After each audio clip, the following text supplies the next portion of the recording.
¿Se escucha bien? No sé si. ¿Se escucha? Sí, doctor. Ah, listo, perfecto. Bueno, ¿qué tal? Buenas noches, chicos. Mi nombre es Evelyn Inclán. Bueno, yo soy médico radiólogo, me desempeño en varias modalidades y hoy, bueno, me toca también dar parte de lo que es la clase de ecografía musculoesquelético. Trabajo en varios lugares, ¿no? Tanto público como privado, también doy clases en la facultad, en lo cual, digamos, te tiene siempre leyendo, que es, digamos, el motivo por el cual me dedico también a la parte de la docencia, ¿no? Que te estimula a seguir leyendo, leyendo, actualizando y demás, ¿no? Más allá de la práctica. Bueno, hoy en la sesión cero, sí, presenté más o menos, preparé algunos casitos, uno de hombro, uno de muñeca, uno de rodilla y uno de pie, ¿sí? Obviamente en lo que es el transcurso del curso vamos a ver mucho más definido. El curso la verdad que es bastante completo, si vemos realmente todas las patologías, pero bueno, al final de la clase siempre presentamos unos casos o por lo menos damos un enfoque general respecto a lo que realmente te va a tocar, ¿no? El día de mañana, es decir, en el consultorio lo más prolífero, que es lo que más te toca, un desgarro, por ejemplo, ¿no? Que obviamente este tema tiene que saberlo eso sí. Después, obviamente, saber diagnósticos diferenciales, obviamente. También la idea es que no centrarnos solo en la ecografía, muchas veces ponemos complementos con la resonancia para que vean que lo que se ve por ecografía también tiene, digamos, traducción ecográfica. Eso también es importante, ¿no? A veces, muchas veces uno se queda con las ganas de ver, de decir, bueno, realmente lo que vi es lo que realmente se ve en resonancia, que es el complemento para músculo esquelético. Así que bueno, vamos a ir a dar un paseo por lo que sería la ecografía de músculo esquelético. Otra cosa del curso, bueno, obviamente las clases siempre son subidas a un entorno educativo, a una plataforma Q10, ustedes tienen acceso a esas clases, las clases son grabadas, las pueden ver las veces que ustedes quieran, y siempre están abiertas las consultas o a que ustedes mismos presenten casos, ¿no? Ecografía quizás es bastante complicado en el sentido de cómo explicar una imagen estática cuando uno en realidad en el consultorio está moviendo el traductor, ¿no? Pero bueno, tratamos de ser lo más dinámicos posible. Vamos a arrancar, por ejemplo, hablando sobre que la resonancia y la ecografía son las técnicas de elección para determinar la localización y extensión de las lesiones miotendinosas, es decir, incluyen tanto las lesiones musculares como así también las tendinosas. Más allá que parezca lo mismo, no es lo mismo porque muchas veces eh, un desgarro en una espesor muscular es mucho menos importante que un desgarro en la unión miotendinosa, por ejemplo. Yo la verdad que uno a veces no le da tanta importancia, pero muchas veces el traumatólogo te pregunta, ¿y dónde está localizado? Más allá que uno lo escribe que está en qué músculo, ¿no? Es importante saber, digamos, cuál es la importancia, digamos, de informar esa lesión y en qué topografía, ¿no? Entonces, bueno, esas experiencias que le puede dar pueden sumar puntos a su informe, como así también dar más información, ¿no? Para el médico que va a recibir ese informe, ¿no? Que sea lo más certero posible. De utilidad para valorar el pronóstico y la actitud terapéutica. Muchas veces la ecografía uno hoy en día por suerte está muy bien distribuida en el sentido de que es barata, eh, no genera ninguna lesión, no tiene ninguna contraindicación, por así decirlo. La única limitación, como sabemos todos, es operador dependiente, es decir, va a depender mucho de la experiencia de la persona. Y algo que está basado mucho el curso de acá de músculo esquelético es que vamos a ver muchos temas, muchas cosas que quizás le parezcan súper raras, en el sentido de que raro que aparezca en el consultorio, pero la idea es que por lo menos les suene, ¿no? Entonces, para poder tener diagnósticos diferenciales, ya que uno no informa lo que no sabe, ¿no? Es decir, si vos no sabes que existe cierta patología, por el neurinoma en Orton o alguna patología de alguna región del músculo esquelético, obviamente cuando la veas no la vas a visualizar, no la vas a poder informar. Bien, entonces, bueno, esa es la idea, ¿no? Dar un panel general de todas las patologías, después hacer como una selección, decir, bueno, esto es lo que yo veo frecuentemente en el consultorio y experiencia también de ustedes mismos, ¿no? Que es lo que ven en el día a día. Una de las cosas más importantes, perdón, una de las cosas más importantes obviamente es conocer cómo está compuesto el músculo, o sea, nuestra materia prima, por así decirlo, ¿no? Que es la estructura del músculo esquelético. Tenemos obviamente la porción del tendón, que es la que se fija, la porción que se fija al hueso, y tenemos la porción obviamente muscular. Dentro de las fibras musculares, músculo esquelética, recordemos que tenemos tres tipos de músculos, fibras musculares, la esquelética, la cardíaca y la de músculo liso, la cual está obviamente la voluntaria, ¿no? La que nosotros podemos ir si se contrae o no. ¿Bien? Estas fibras musculares, ¿sí? Que son como, son individuales y están rodeadas siempre por un tejido que las envuelve, que justamente si partimos de la fibra muscular, tenemos un tejido de conjuntivo, de tejido conectivo, que las envuelve y se denomina justamente endomisio, ¿bien? Ahora, estas en conjunto justamente van a tener otra capita que la va a envolver justamente también de tejido conjuntivo laxo, en el cual justamente ya se denomina perinecio. Y estas estructuras, este puño, digamos, de fibras musculares, van a conformar lo que es el músculo en sí más conocido, que va a estar envuelto por una capa externa que va a ser el epinicio, ¿bien? Y ahora ustedes dirán, ¿por qué repasamos esto si lo que vamos a ver es el músculo? Bueno, porque justamente la fibra muscular tiene una ecogenicidad diferente a lo que es el tejido conjuntivo que los envuelve. Entonces nosotros debemos respetar ciertos patrones para ver justamente si el músculo está o no lesionado. ¿Sí? Obviamente hay trampas en esto, ¿en qué sentido? Si que todos los músculos no van en el mismo sentido.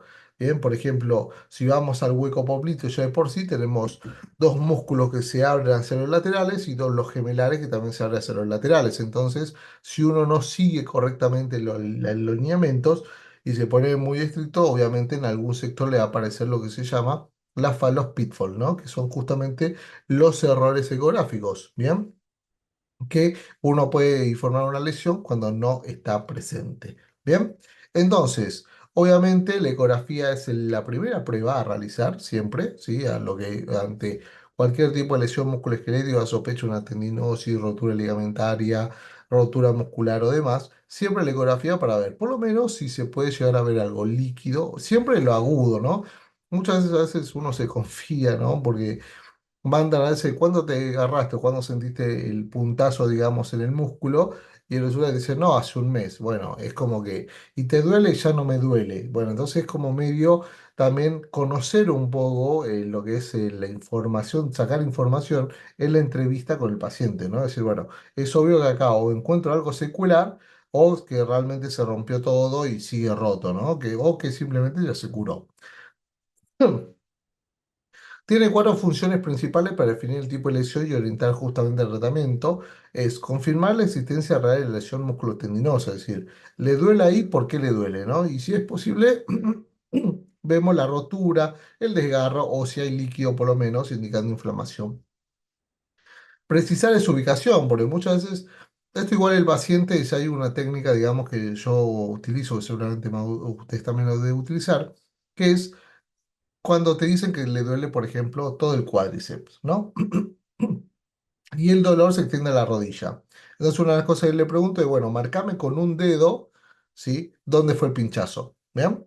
Yo sé que te duele todo, te voy a revisar toda la pierna, pero marcame con un dedo dónde fue el pinchazo, dónde arrancó todo. Bueno, cuando me marca por ese, obviamente en ese sector siempre, casi siempre encuentro que la lesión, es decir, el desgarro, la solución de continuidad o el hematoma presente, ¿bien? Y después, obviamente, se repasa todo el músculo para ver que no haya otro asociado y demás, ¿no? Porque muchas veces el paciente refiere un dolor que recuerden que la sangre es un irritante, cuando se rompe el músculo, sangra, ¿no? Y esa sangre muchas veces por decantación cae en la articulación próxima. Por eso muchos pacientes a veces vienen, por ejemplo, con dolor de rodilla, o en realidad tuvieron un desgarro, ¿sí? ¿Por qué? Pues se le acumuló sangre en la rodilla y ahora le empezó a doler la rodilla. O muchas veces por movimientos falsos pasivos, ¿no? En los cuales te duele el codo, bueno, quisiste dejar de usar el codo, empezaste a usar mucho más la muñeca para hacer la misma actividad. Bueno, ahora te duele la muñeca más que el codo, ¿sí? Entonces, bueno, justamente esas características y bueno, te duele la muñeca y te duele el codo, bueno, ¿cuál arrancó primero? Y empezar a estudiar a partir de ahí, ¿no? Ciertos criterios que uno puede llegar a tomar en cuenta de la experiencia, ¿no? Justamente para tratar de disminuir al máximo lo que sería la parte ecográfica de operador dependiente. ¿Bien?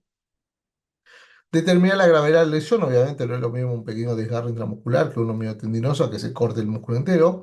y evaluar obviamente su carácter activo o de secuela, ¿no? Determinar si esto es agudo o es crónico o simplemente no tiene nada.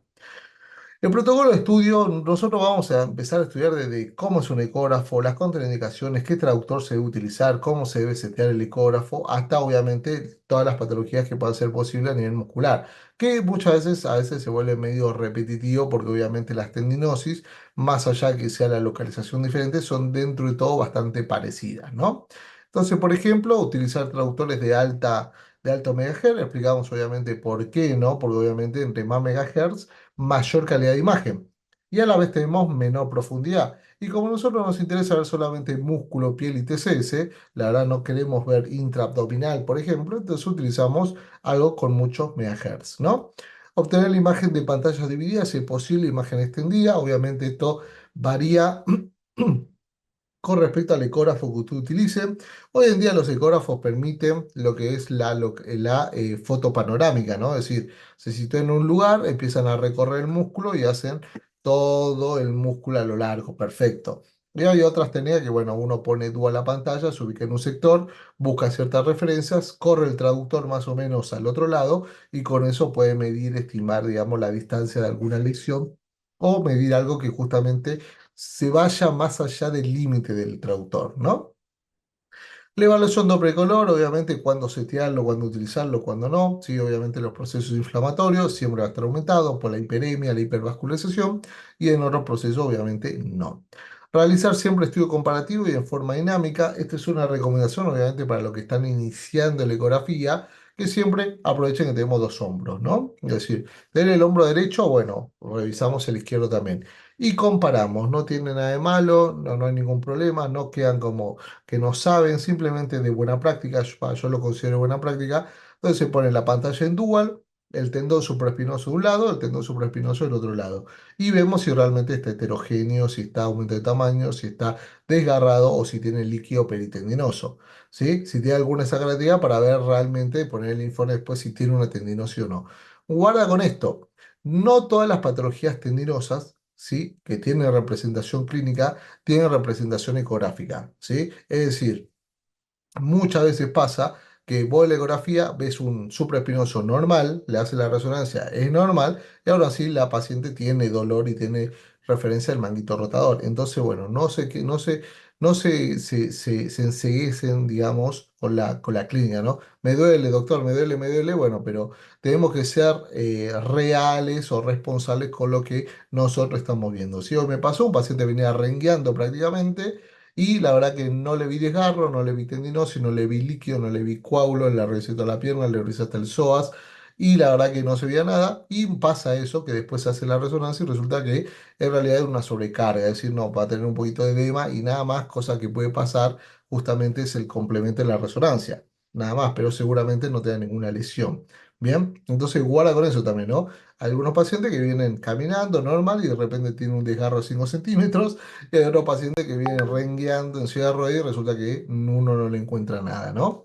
Bien, se evalúan siempre en dos ejes. Esta es una recomendación para los que arrancan ecografía. Siempre cuando vean, más que nada el músculo esquelético, cuando vean una lesión, ¿sí? Hipoecogénica o que ustedes consideren una lesión, siempre la tienen que ver en dos planos. ¿A qué me refiero? Siempre en un DL y siempre en un DT, ¿sí? Es decir, el traductor a 90, el longitudinal y el traductor a 90 grados, ¿sí? Si esa lesión se sigue viendo en los dos planos, quiere decir que es real. Porque pasa mucho que hay anisotropía, que justamente son pitfall o errores, justamente de cómo nosotros colocamos el traductor respecto a la dirección de las fibras. Y muchas veces simulan, simulan lesiones que no existen. ¿Bien? Perfecto. Vamos con el primer caso, que en realidad no es un caso, sino que es el tema, ¿no? Que uno de los temas que podemos desarrollar, que lo vamos a desarrollar mucho más profundo, obviamente, durante el curso, que es hombro, ¿no? El famoso hombro doloroso. Uno de los temas que todo el mundo debería saber de hombro es el manguito rotador y obviamente se hace un repaso de cómo está compuesto. Recuerden que es el supraespinoso, infraespinoso, redondo menor y subescapular. Guarda con esto porque fíjense quién no está, el bíceps, ¿sí? Muchas veces uno confunde porque la ecografía del hombro incluye el bíceps. El informe incluye el bíceps, pero eso no quiere decir que el bíceps pertenezca al manguito rotador. El manguito rotador es el grupo de músculo que justamente genera la abducción y elevación del hombro, ¿sí? El bíceps en ese sentido no tiene nada que ver. Por eso es que no pertenece a este grupo. ¿Bien? No quiere decir que no lo veamos por ecografía, bueno, se ve por ecografía igual y se evalúa igual, pero no se considera lesión del manguito rotador, ¿bien? Justamente inicia la abducción, la rotación externa e interna y da la estabilidad del hombro, y es una unidad anatomofuncional, la lesión es la que influye, digamos, sobre el resto. Fíjense, acá tenemos representación gráfica muy sencilla acerca de lo que son los elementos, los reparos óseos, como húmero, clavícula, así, y todas las articulaciones, y cómo se disponen los músculos en lo que sería un sagital estricto del hombro, ¿no? ¿Por qué? Porque vemos las porciones, por ejemplo, el infraespinoso, del redondo mayor, del supraespinoso, lo que sería el tendón de la porción larga del bíceps que se inserta en la porción superior de la cavidad glenoidea, y después obviamente el subescapular por debajo, ¿no? Esto sería anterior y esto sería posterior, esto sería superior y esto sería inferior, ¿no? Siempre aclarando de dónde se localiza uno de otro.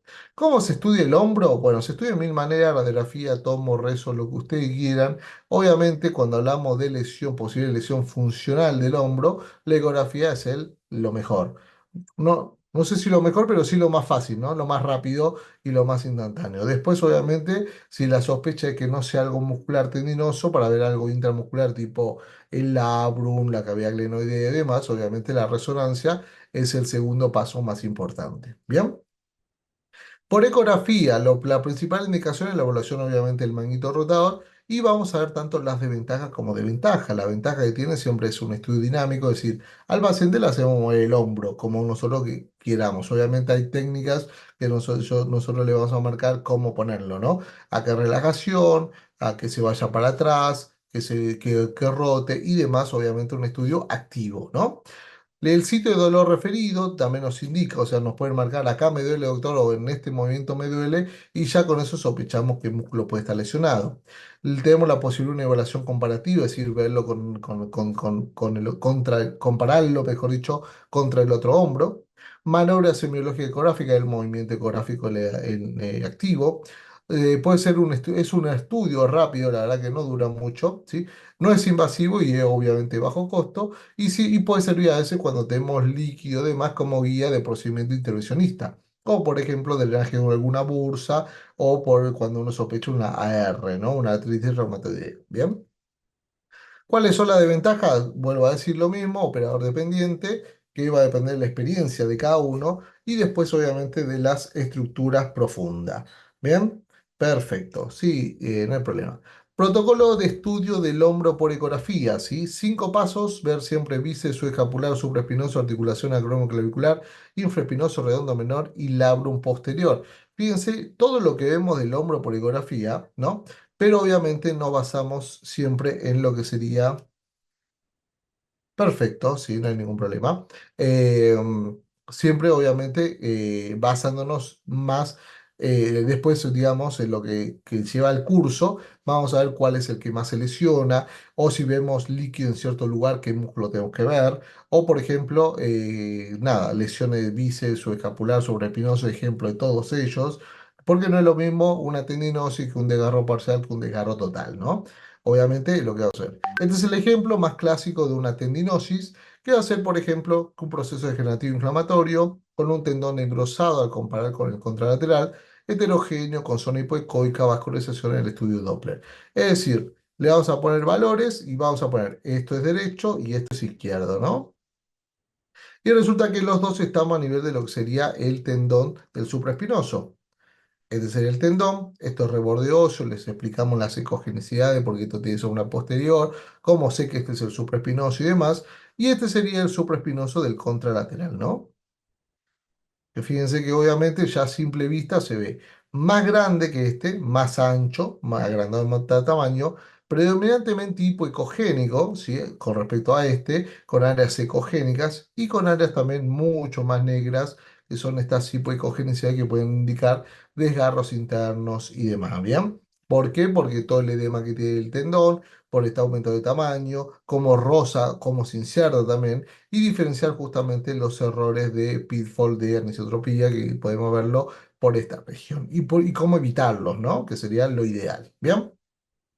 Esta es una forma, sí, de hacerlo comparativa. Acá obviamente tenemos la referencia izquierdo-derecho. Esto para todos los tendones. Fíjense cómo tenemos este tendón totalmente aumento de tamaño respecto al contralateral, ¿sí? Muchas veces también tenemos otros signos, como por ejemplo cuando está cortado totalmente, lo que se llama justamente el signo del vacío, ¿no? Donde justamente vemos el deltoides no más, sino el supraespinoso, por ejemplo, y eso se refiere a que el supraespinoso está cortado totalmente, es decir, tiene una rotura total. ¿Bien? Entonces, en este caso es simplemente una tendinosis, que es una inflamación del tendón, ¿sí? También vamos a hablar sobre términos tipo tendinitis, tendinosis, tendinopatía, que quizás es lo mejor para poner un informe y demás, ¿no? Acá también compara lo mismo, izquierdo-derecho. Fíjense que el izquierdo está mucho más gordito que el lado derecho, ¿no? Que está de un espesor aumentado de tamaño. ¿Sí? Lo mismo acá, cuando identificar que esta es la zona de peligro, por así decirlo, donde más artefactos se da. ¿Cómo saber si esto es real, si es un desgarro real o es una anisotropía, que es el error, digamos, por cómo se dirigen las fibras y cómo se extiende el hueso en su inserción? Eso es lo que genera este tipo de hipoicogenesia. En este caso es un desgarro real, por la irregularidad del tendón, por cómo se comporta el tendón y porque obviamente tenemos otros planos, digamos, que vamos a identificar este tipo de defecto hipoicogénico. Es justamente su complemento va a ser la resonancia y se ve tranquilamente que este tendón del supraespinoso en su inserción, próxima a su inserción, está roto, ¿sí? Y esto obviamente interpretarlo en sí.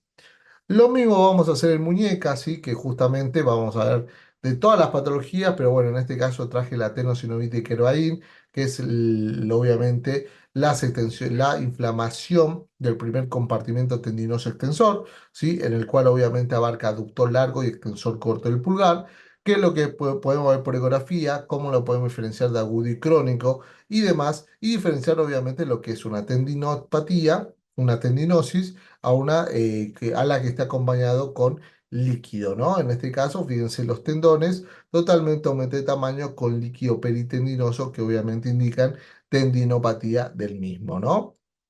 Siempre poder compararlo. Muchas veces no se ven los dos tendones, en este caso tenemos el aductor y el extensor del pulgar, ¿sí? En los cuales justamente, fíjense que este está inflamado, pero este no. Muchas veces le vamos a indicar cuál es el que progresa hacia cuál, cómo es el recorrido, ¿no? De la historia de la patología, en el sentido no de cómo se creó el nombre, sino cómo es que va, qué tendones en correlación después se van inflamando si es que el paciente no se trata, ¿sí? O lo esperable que se puede encontrar. Y lo mismo, o sea, en su recorrido, por ejemplo, del líquido peritendinoso en su longitudinal, ¿no? Que es obviamente son elementos importantes a tener en cuenta, ¿no? Cuando uno consideramos el aumento de tamaño, cuando no, y obviamente todo acompañado del estudio ecográfico, qué es lo que debemos ver en la ecografía sagital, como también el coronal. Así como también lesiones no solamente tendinosas, sino ocupantes de espacio, como por ejemplo un ganglión, ¿no? ¿Qué es lo que tenemos que tomar de referencia? Como por ejemplo que sea líquido, qué es lo que se debe medir, la distancia de la piel, la longitudinal, los tres niveles, qué es lo que debemos determinar, el signo justamente, el cuello para identificar de qué articulación viene, cuál es la articulación más frecuente donde se produce el ganglión, etcétera, etcétera, etcétera. Así en este caso serían la mayor referencia. Muy bien.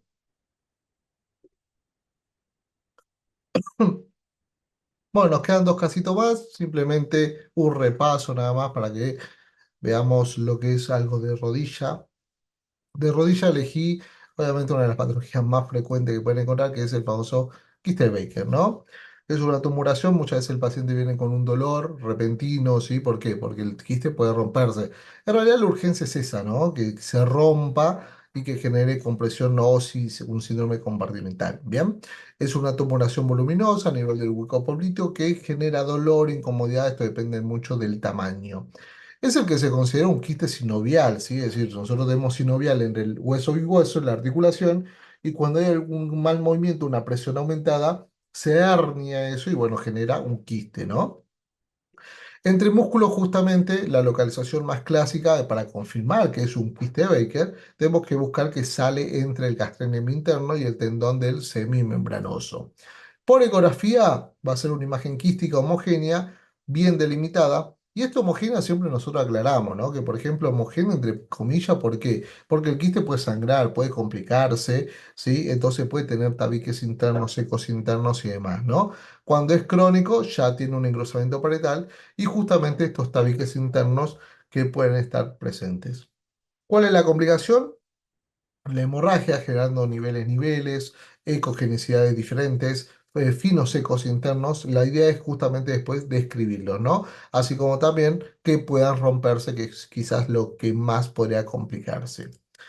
Esta es una imagen simple de una ecografía, justamente donde tenemos localizado lo que sería el semimembranoso, el gemelo interno y justamente acá una lesión quística. ¿Sí? Vamos a ver, esto sería un agudo, por así decirlo, y esto sería un crónico porque tiene las paredes un poquito más gruesas. Fíjense, nosotros siempre le marcamos qué es lo que debe medir. Diagnósticos diferenciales, porque muchas veces uno ve esto y se olvida poner el Doppler color. ¿Por qué? Porque en la región poplitea. Recuerden que pasa el basquete vascular nervioso pobliteo, por lo cual podría ser una vena tranquilamente. Y recuerden que en pacientes ya adultos que pueden presentar el quiste de Baker, obviamente también puede tener varices, ¿no? Entonces siempre clave para estar 100% seguro de que esto es un quiste Baker, poner el Doppler color. Si no se vaya a llevar la sorpresa que esto tenga flujo y era una MAB o una fístula o era una ectasia venosa o demás, ¿no? Entonces, bueno, siempre a tener muy en cuenta esas recomendaciones. También cómo se debe medir, qué es la información que le debemos dar al traumatólogo, ¿no? Y si obviamente después las complicaciones que, bueno, ya la había mencionado.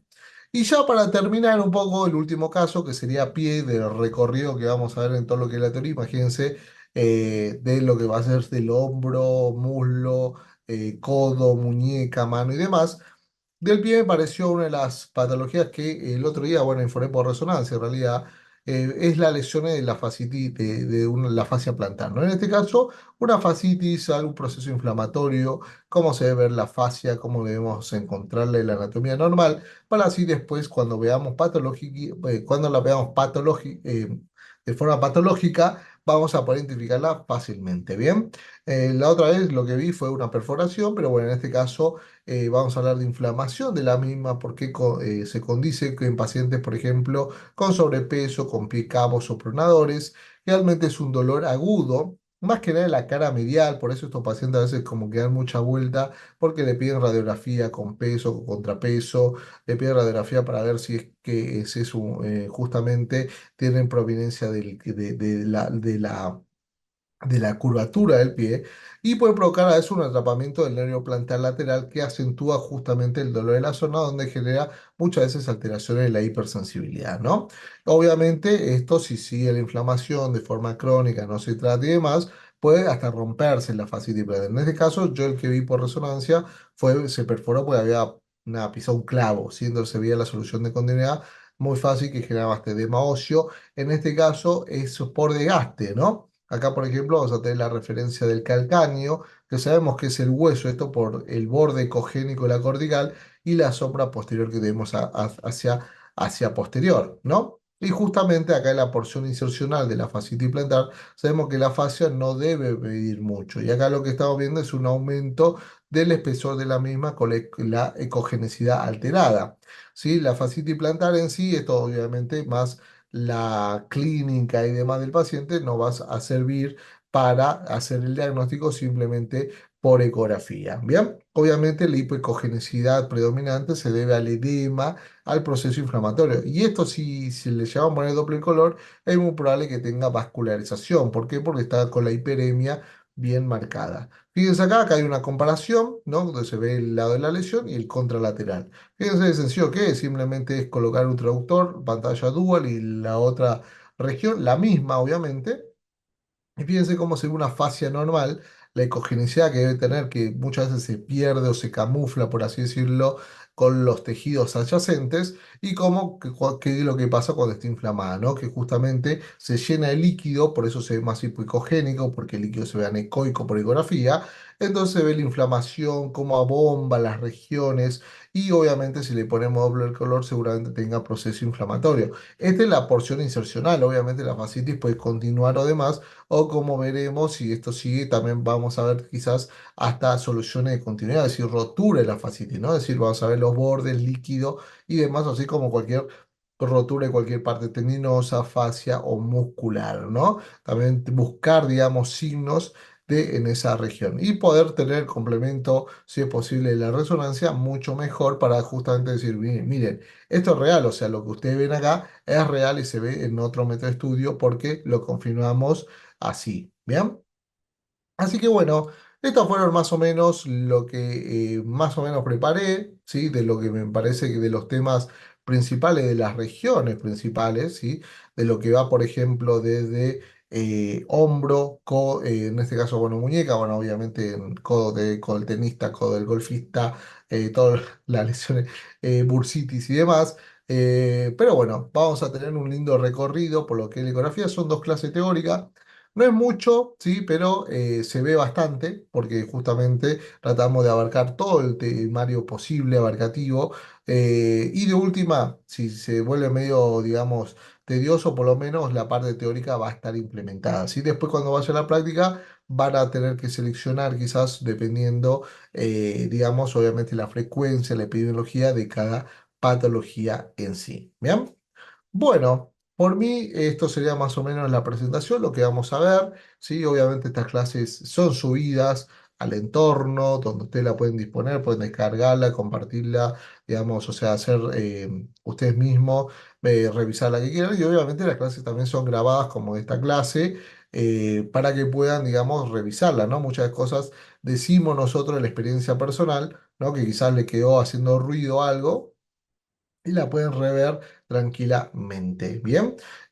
Porque obviamente la experiencia personal uno no lo puede anotar, digamos, diciendo, a mí me pasó esto en una diapositiva, simplemente son experiencias que le pueden ayudar quizás el día de mañana para justamente disminuir ese gap entre el operador dependiente, ¿bien? Bueno, esto sería todo, ¿sí? No sé si alguien, Ana o algo va a finalizar, si lo finalizo ya el Zoom. Sí, doctor. Bueno, doctores, como bien comentó, el doctor ya hizo un pequeño, habló acerca de nuestra ecografía de músculo esquelético. Espero que pues haya sido de su interés. De igual manera, cualquier duda o consulta que tengan, nos pueden como escribir. Y también voy a dejar mediante el chat de Zoom nuestra encuesta para que ustedes nos puedan evaluar, ¿no? Y qué tal les pareció la sesión cero del día de hoy. De todas Bueno, un maneras, ejemplo, muchas perdón que gracias. te interrumpa, Ana, justo hicieron una pregunta en el chat, así que bueno, me gustaría responderla porque es como va a ser la dinámica de la clase, ¿no? Ah, ya, sí, doctor, no se preocupe, puede Bien, responder. bien. Una nada, que es, a veces esto es simplemente del día a día, ¿no? Que pregunta qué le parece un ecógrafo portátiles para músculo esquelético. La verdad que yo en mi trabajo en general, lo que sería partes blandas, utilizo mucho la marca Philips, ¿sí? Simplemente por marca, ¿no? Pero recuerden, eso también lo vamos a ver, los seteos que a usted les ayude a centralizar la lesión. Por ejemplo, pueden tener cualquier marca de Lesaote, por ejemplo, o lo que se utiliza mucho los portátiles hoy en día, que están bastante buenos, que yo creo para mí es más importante el traductor, la calidad del traductor, que el ecógrafo en sí, porque el traductor con los cristales que tenga le va a dar mejor imagen, ¿sí? No es lo mismo traductor que puede ir de 7 a 9, de 7 a 15, ¿no? Obviamente eso va a cambiar, ¿no? Y después, obviamente, poder sugerir, digamos, cómo debe ser el seteo, que dónde deben de poner el foco, dónde deben poner la ganancia, porque muchas veces ya vienen seteos programados, ¿no? En lo que sería seteo programado del mismo equipo, de la misma empresa, y quizá no nos convencen a nosotros, podemos setearlos también tranquilamente y ver cuál es lo mejor. Yo a veces utilizo el de tiroides en cierto equipo porque veo la ecogenicidad que se ven ahí, se ven mucho mejor para evaluar, por ejemplo, músculo, ¿no? Entonces, bueno, son cosas que podemos ir charlando con el pasar de la clase. Bueno, Felipe, ¿cuándo?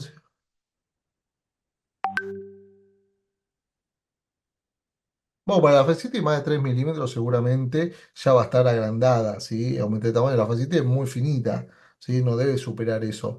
Más que nada, obviamente, cuando haya faceta implantar por ecografía, se va, prácticamente te das cuenta al instante que eso está engrosado, porque aparte, obviamente, el paciente le apoyas el traductor y el paciente empieza, ahí me duele, doctor. Es así de sencillo, ¿sí? Muchas veces, como le digo, estas cosas son más de experiencia. Es decir, por ejemplo, acá como se ve una facility que esto debe medir 1,5 no más, Y esto obviamente, fíjense todo el grosor que tenemos, ¿no? Que no hay un límite máximo, sí quizás uno mínimo, pero de todas maneras, acá con los valores vamos a hacer lo mismo. Yo le voy a poner todos los valores de la diapositiva, pero después, si al paciente le duele acá, tiene hipoecogénico y aún así el valor me da, en vez de 1,5 2, vamos a tener que evaluar, poner en la balanza, digamos, si realmente y el diagnóstico, digamos, la orden viene con paciente implantar, obviamente va a tener mucha más correlación que simplemente basarnos en el elemento objetivo, ¿no? En un valor, digamos, numérico, ¿sí? Por eso es que la teoría la vamos a poner toda y después de eso vamos a poner en la balanza, digamos, qué otras cosas más, como la ecogenicidad, la clínica, el paciente y demás, nos puede ayudar a hacer el diagnóstico de certeza, ¿sí? Bien, bueno, dejo de compartir esto. Si justo habías compartido, Sana, la encuesta. Y bueno, muchas gracias, muy buenas noches.